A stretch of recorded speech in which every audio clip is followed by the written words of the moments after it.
Piebrauc kurjeru mašīna.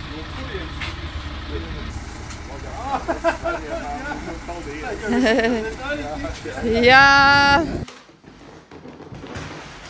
Un tad šajā kastē beidzot ir mūsu kemperīša mikroviņa krāsnes. Tur vēl vienai jābūt tādai. Nu, bet viņa tagad ir ķīniska. Ķīniešu valodā. Jā, bet ārprāts kā ķīniski. Varbūt mēs varam uztaisīt kaut kādas uzlīnītes. Varbūt savus. Kur ta liks? Kemperītī?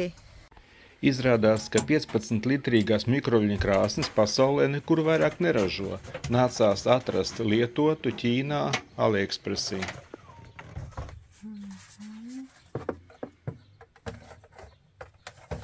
Tam nevajadzētu traucēt, tāpēc, ka tas tāpat ir paredzēts pie griestiem stiprināt.